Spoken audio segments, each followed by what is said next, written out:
The night was cold, and the ruins of the old colony lay silent under the pale moonlight.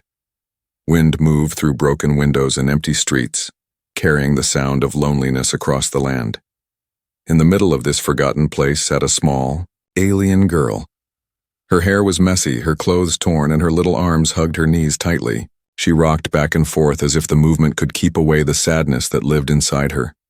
She had no family left. She had no friends. The world around her had abandoned her long ago. For many years, she waited for someone to return. Her parents, her people, anyone who might care. But nobody came. The buildings around her crumbled, yet her heart felt even more broken than the ruins. Every year, she watched from far away when other children in nearby villages celebrated their birthdays. She saw cakes glowing with candles, children laughing, and families singing songs together. She never joined them. She hid in the shadows and only watched because she knew no one would invite her. She was an outsider. To them, she was cursed. Tonight, as the stars blinked above, the alien girl whispered softly, almost to herself, "I never had a birthday." Her voice cracked as she said it. Tears rolled down her cheeks and shone like silver in the moonlight. Her small body shook with sobs. She pressed her forehead against her knees, trying to hide from the emptiness that surrounded her. Her stomach growled with hunger, but she ignored it. Hunger was a feeling she already knew too well. What hurt more was the loneliness. It was a pain that dug deeper than hunger or cold. No gift, no song, no candle had ever been hers. No one ever said, "This day is for you." The silence around her was heavy, but suddenly she felt something strange. A sound. It was the crunch of boots stepping on gravel. The girl froze, her tears still wet on her face. She looked up quickly, her eyes wide like an animal caught in fear. A figure moved in the shadows. A human. The girl's heart pounded fast. She had heard stories of humans, strong, strange, dangerous. She pulled herself tighter, ready to run if he came closer. For a moment she hoped maybe he hadn't seen her. But the man stopped only a few steps away, looking down at her with a surprised expression. The human was tall, wearing a traveler's coat with dust covering his shoulders. A heavy pack rested on his back. His eyes were sharp, but not cruel. He looked at the small girl, sitting, alone in the ruins, and his face softened. "What are you doing here all alone?" His voice was calm, almost gentle. The girl didn't answer. She turned her face away, wiping her tears with her sleeve. She didn't trust him.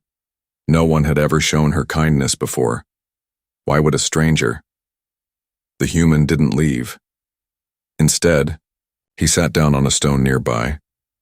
He didn't come too close, giving her space, but he didn't walk away either. "It's cold tonight," he said softly, pulling his coat tighter.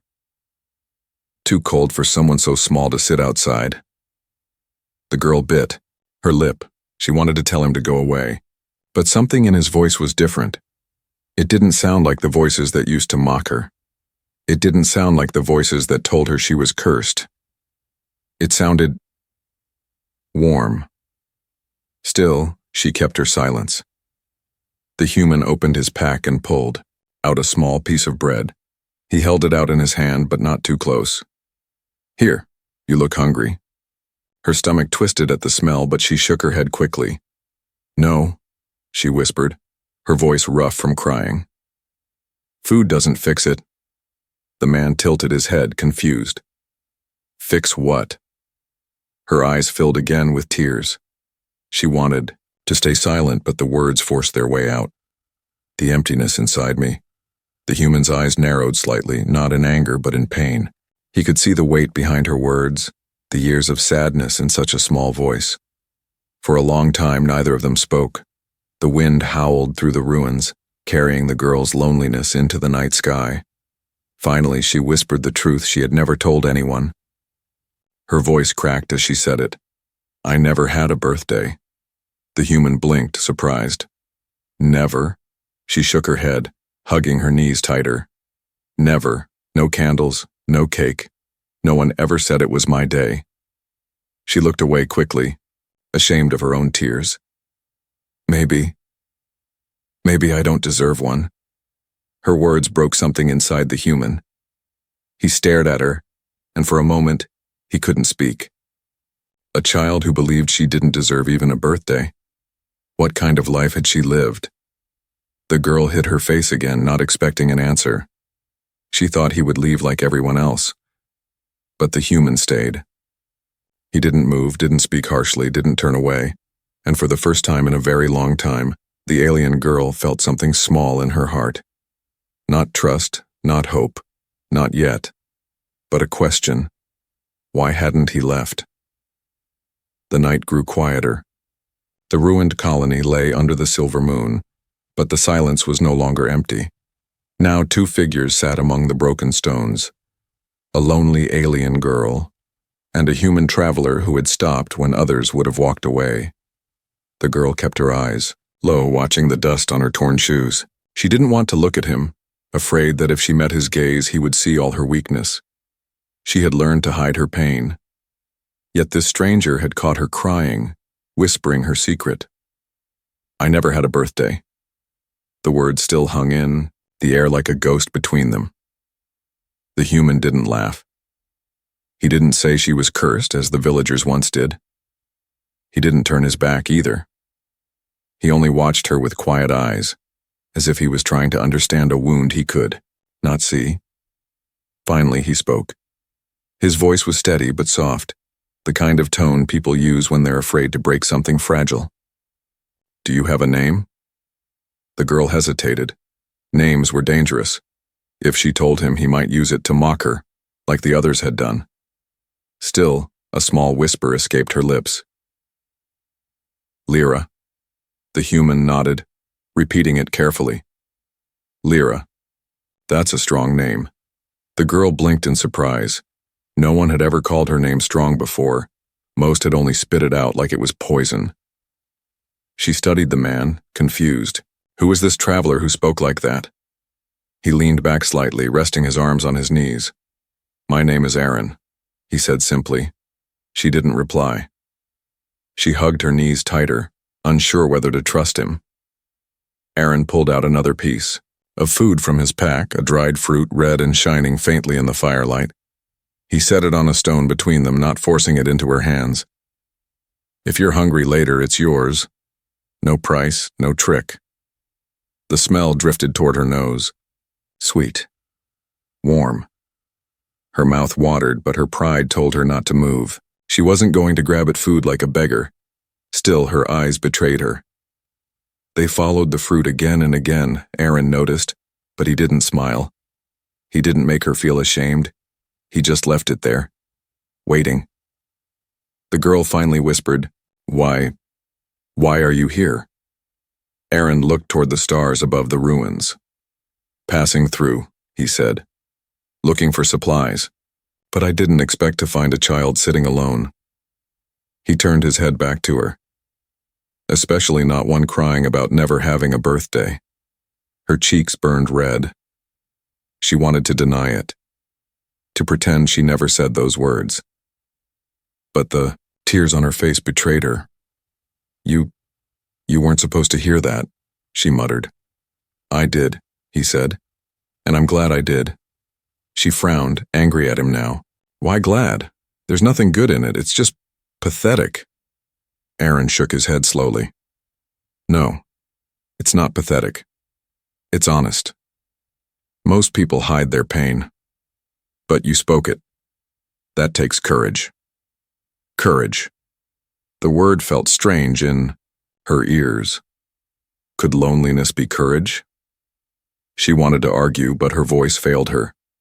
Deep inside, a small spark flickered, something she had not felt in years. Aaron didn't press further. He only watched her, his eyes steady, as if he was waiting for her to decide what came next. At last, the girl broke the silence. Her voice was thin, filled with years of sorrow. Everyone says I'm cursed. That's why no one wants me. That's why I never had one of those birthdays. Aaron's brow furrowed.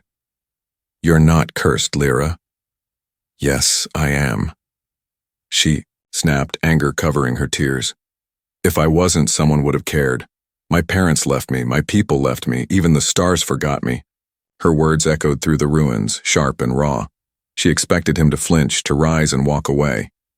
That's what everyone did when she spoke too much. But Aaron didn't move.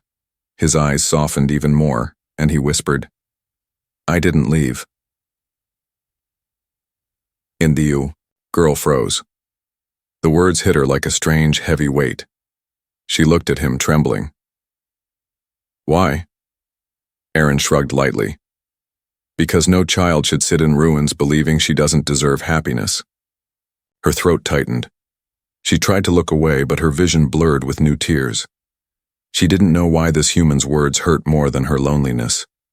Maybe because they were kind, and she wasn't used to kindness.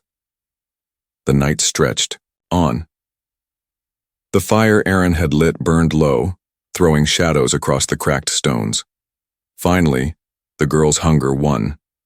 She reached out with trembling fingers and took the fruit he had left on the rock. She bit into it carefully, ready for it to taste bitter, but it was sweet, so sweet it almost hurt. She chewed slowly, her eyes lowering. She didn't thank him. Her pride was still strong, but Aaron smiled anyway when he saw her eat. He leaned back, folding his arms. "Tomorrow I'll be moving on. But tonight, you don't have to be alone." The girl's small hands tightened around the fruit. Her lips trembled. She wanted to believe him. She wanted to believe that for once, someone might mean those words, but she didn't answer. Not yet.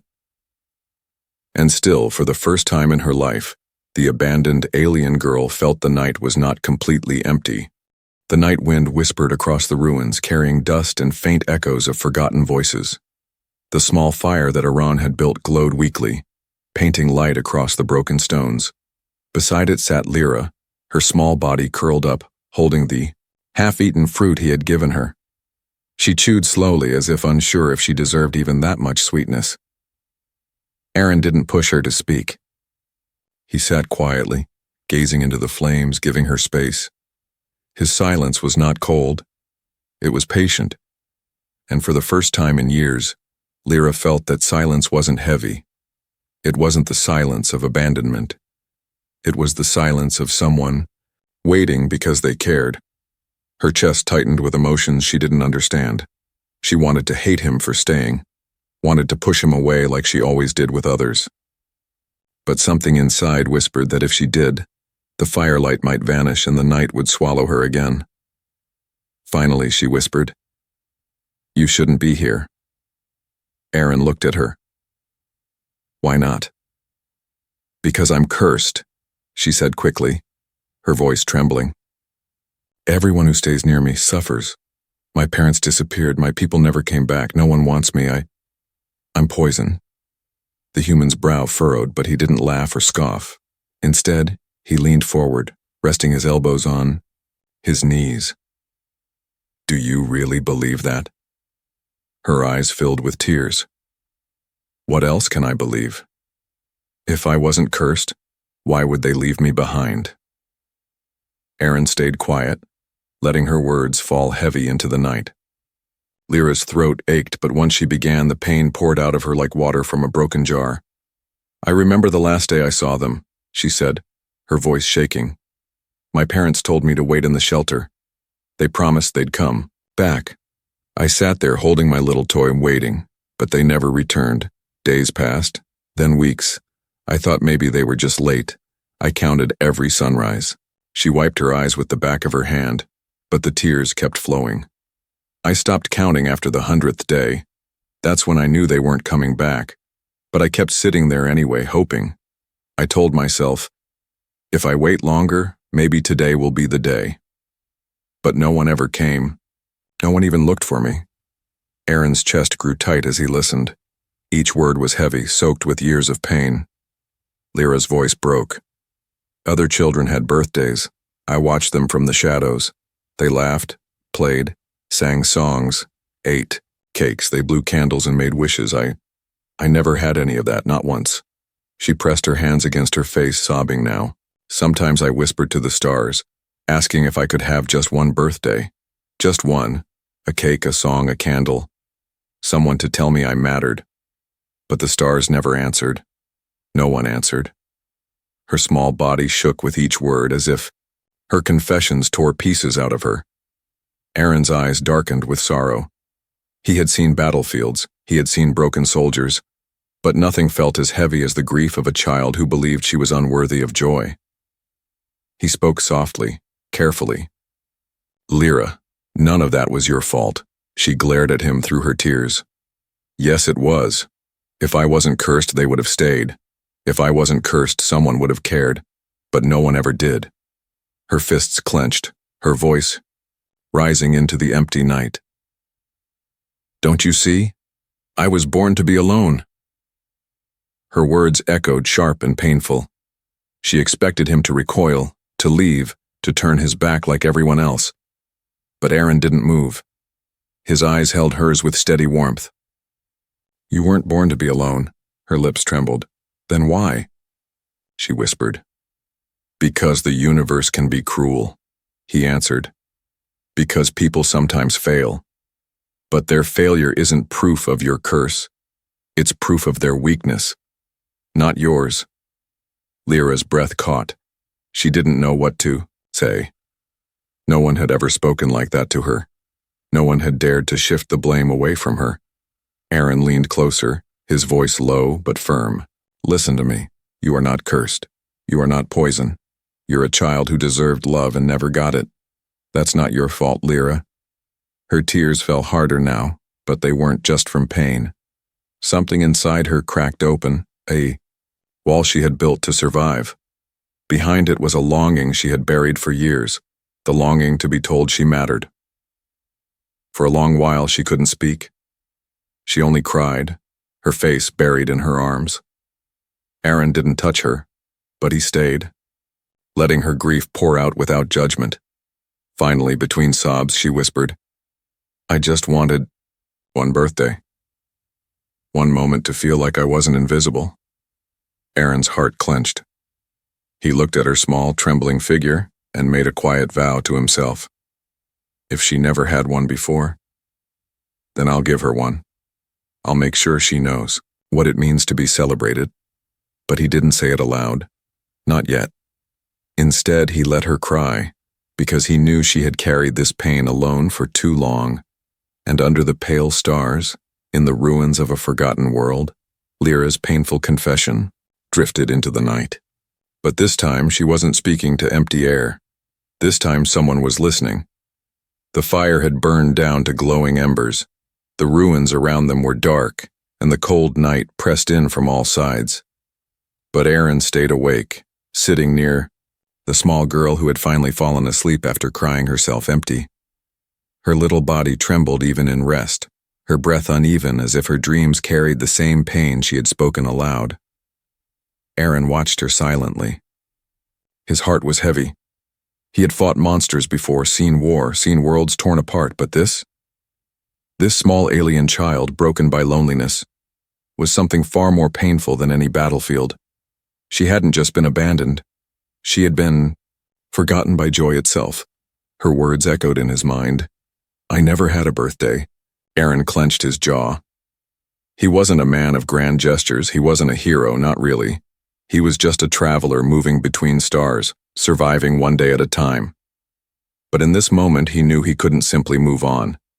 He couldn't leave her with nothing but the same emptiness. He leaned back, staring up at the sky. The stars shimmered coldly above, distant and unreachable. "You don't care," he muttered to them. "But I do." Slowly, he opened his pack. Inside were tools, rations, and scraps he had collected during his travels. Nothing special, nothing magical. But his eyes searched, determined. He pulled out a flat round piece of sweetbread he had bought days ago from a merchant station. It wasn't much, but it was soft and it had a faint sugary scent. He remembered saving it for himself, thinking it would be a comfort on the road. Now he looked at it differently. To him it was only food. To her it could be something far more. Beside it he found a small box of candles. He carried them for light when his lantern ran out. Their wax was plain, their flames ordinary, but Aaron saw them as something else tonight. They could become birthday candles. A small smile touched his lips. The idea formed slowly but grew stronger. If she never had a birthday, then I'll give her one, right here, right now. He began working quietly, careful not to wake her. He placed the bread on a flat piece of stone, smoothing it with his hands. Then he pressed 3 candles into it, angling them so they would stand. He searched his bag further, finding dried berries. He placed them around the bread like decorations. It wasn't perfect. It looked clumsy, uneven. But to him, it was a promise. He sat back, staring at his creation. A makeshift birthday cake born from scraps. It was nothing compared to what other children had. The colorful cakes, the laughter, the gifts. But it was something she had never been given. A sign that someone thought she mattered. Aaron's chest tightened as he looked at the girl sleeping near the fire. Her small hands were curled under her cheek, her face streaked with dried tears. She looked so fragile, and yet he could see a strength in her, the strength of someone who had survived years of sorrow. He whispered quietly, as if speaking to her sleeping form. "Tomorrow, Lyra. Tomorrow will be your first birthday." The hours passed. Aaron kept the fire alive, watching over her. When dawn touched the horizon with pale light, he moved carefully, lighting the candles on the bread. The small flames flickered, glowing against the ruins, chasing away the shadows. The smell of warm bread and berries drifted toward Lyra as she stirred awake. Her eyes fluttered open slowly, confused by the glow. She sat up, rubbing her face. What is that?" Aaron turned toward her, holding the strange little creation. He smiled gently. "It's a cake for you." Her eyes widened, her lips parting in shock. She shook her head quickly. No, that's not for me." "Yes, it is," Aaron said firmly. He set the bread cake before her, the candles flickering softly. "Happy birthday, Lyra." She stared at it, frozen. The sight was almost too much for her to understand. "But it's not my birthday. I don't even know what day I was born." "Then today is the day," Aaron said. His voice was warm, steady. "From now on, this is your birthday, your first." Her hands trembled. She looked from him to the glowing candles, her chest rising and falling as if she couldn't breathe. No one ever did this. For me." Aaron leaned closer, his voice gentle. "Then let this be the first time. Blow out the candles, Lyra. Make a wish." Tears filled her eyes. She wanted to resist, to push it away, to say she didn't deserve it. But the firelight those tiny flames pulled her in. For a moment she felt like she wasn't invisible. For a moment she felt like the universe had finally seen her.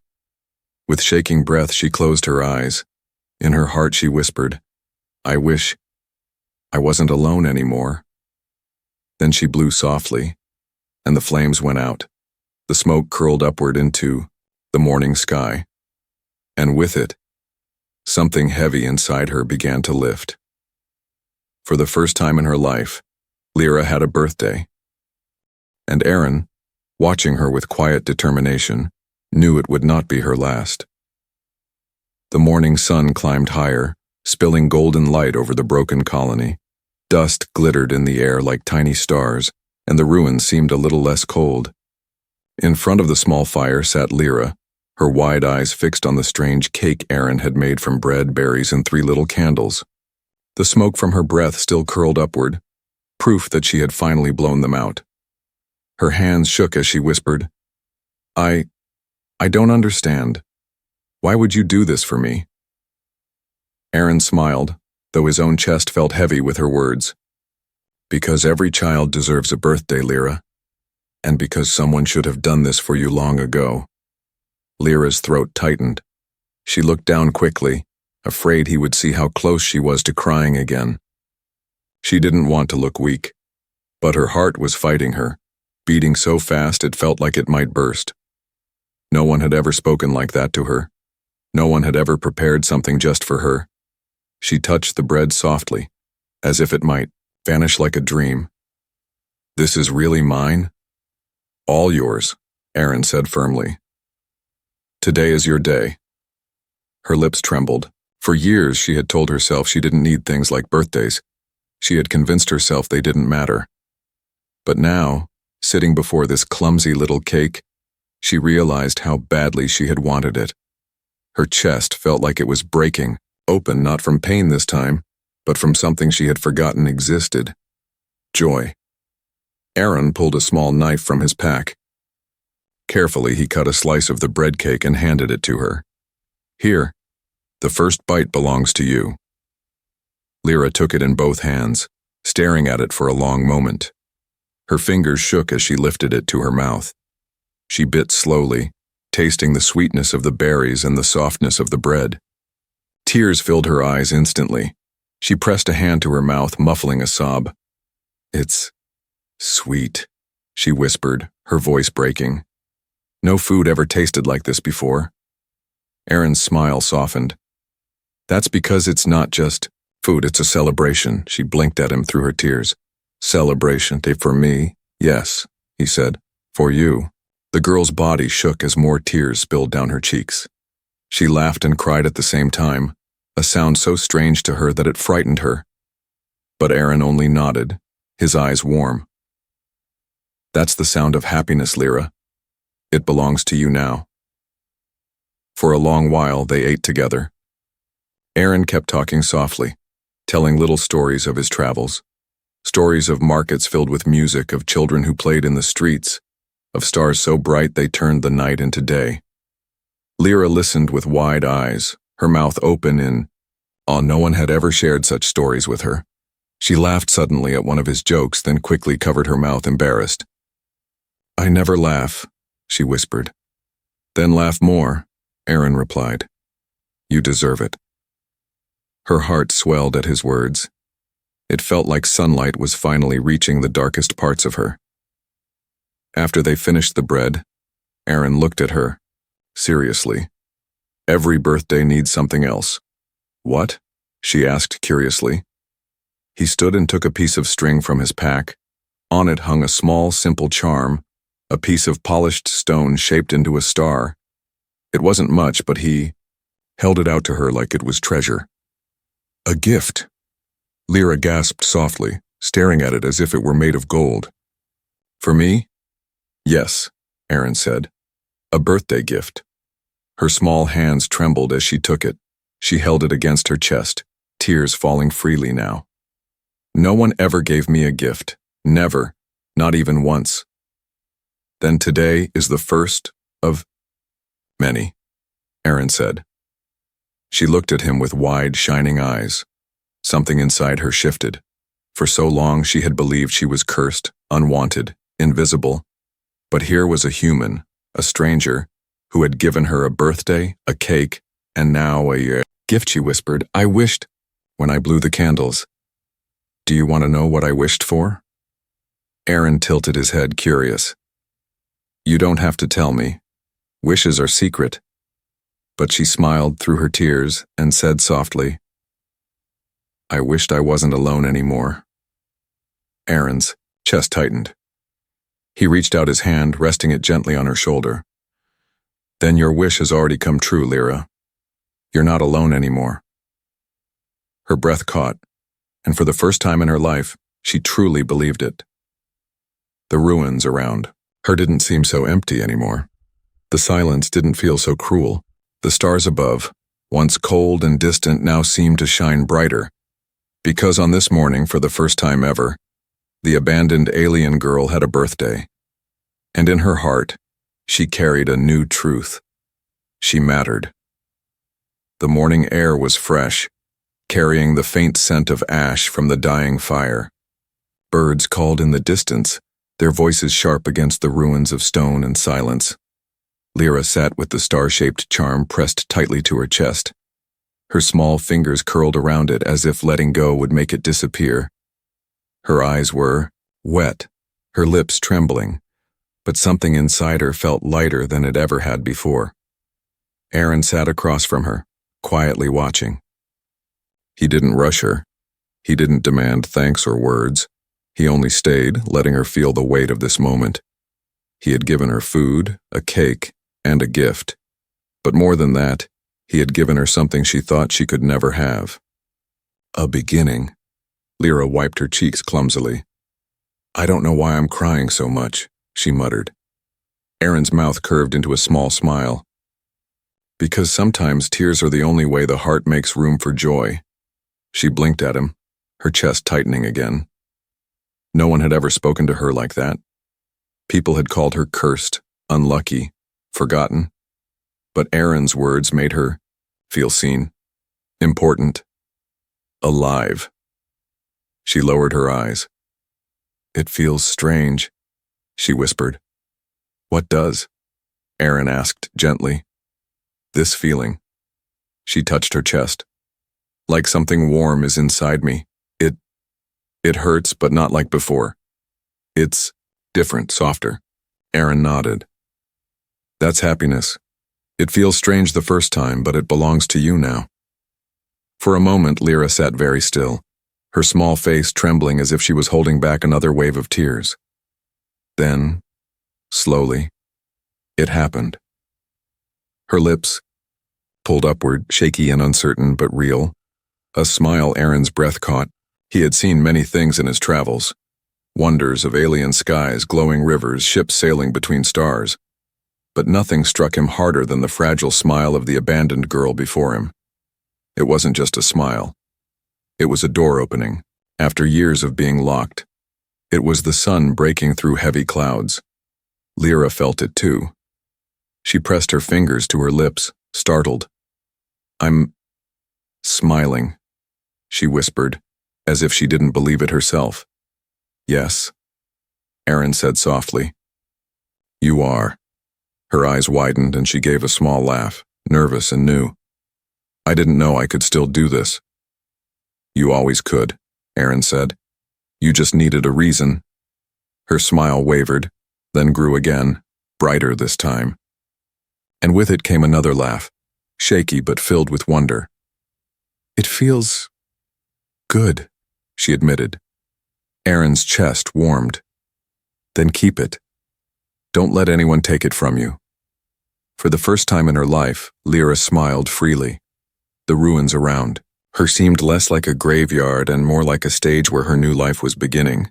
The sunlight caught her face, making her eyes glisten, and she looked less like a forgotten child and more like someone who could belong in the world. She leaned closer to the little cake, touching the burned candles. "I made a wish when I blew these out," she whispered. Aaron tilted his head. "And what was your wish?" Lyra hesitated, then whispered the same words she had told him before. "I wished I wasn't alone anymore." Aaron nodded. "Then the universe answered you. Look around, Lyra. You're not alone now." Her smile trembled, but she held on to it. She looked at him with shining eyes, full of something she had never dared to hope for, trust. "I believe you," she said softly. Aaron's heart tightened. He didn't know what future awaited them, but in that moment he knew he had changed her world. And maybe, just maybe, she had changed his too. The morning stretched on. They talked in quiet voices. Lyra asked questions about the stars, about the ships Iran had traveled on, about the people he had met. Every answer he gave seemed to build her curiosity, replacing the emptiness inside her with wonder. At one point she laughed again, clearer, this time. She pressed her hands to her cheeks, shocked by her own sound. "I can't stop it," she said. "Don't stop," Aaron replied warmly. "Your smile could light up even these ruins." She looked down shyly, but the smile stayed. Hours passed, but neither felt the weight of time. For Lyra, the ruins didn't feel haunted anymore. For Aaron, the journey didn't feel lonely anymore. Two souls who had been strangers the night before now shared something deeper than either could explain. As the sun climbed higher, Aaron stood and offered his hand. Come, Lyra, let's leave these ruins behind. There's a whole galaxy waiting for you. She stared at his hand, hesitant. All her life, reaching for someone had only ended in disappointment. But today was different. Today she had smiled. Today someone had stayed. Slowly she reached out and placed her small hand in his. Her fingers curled around his, and for the first time she didn't feel cursed. She felt chosen. Her smile grew brighter as she whispered, "Thank you, for my first birthday." Aaron nodded, his voice steady, "And for many more to come." Together they stepped away from the ruins. The girl who had never smiled before now walked with one on her face. And in her heart she carried a new truth. She was no longer abandoned. She was no longer invisible. She was Lyra, and she had her first smile. The ruins that once felt like a prison now stood behind them as Aaron and Lyra walked side by side. The morning sun climbed higher, warming the land, and for the first time in her life, the girl felt like the light was touching her too. Her small hand stayed in Aaron's, gripping tightly as if afraid he might disappear like everyone else had, but he didn't let go. He matched her steps, steady and firm like a promise. They crossed the broken path where weeds grew between cracked stones. Birds darted overhead, their wings flashing silver in the sunlight.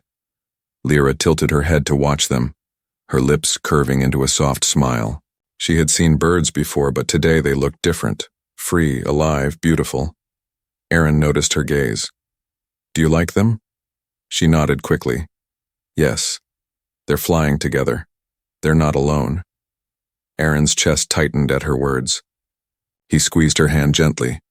"Neither are you." Her eyes shimmered and she whispered, "I know." They walked until they reached the edge of the ruins, where the land opened wide to rolling hills and distant forests. From here, Lyra could see the horizon stretch endlessly, as if the world itself was inviting her forward. She stopped, staring in awe. "It's so big," she murmured. "The galaxy is even bigger," Aaron said with a small smile. She turned to him, eyes wide. "Bigger than this?"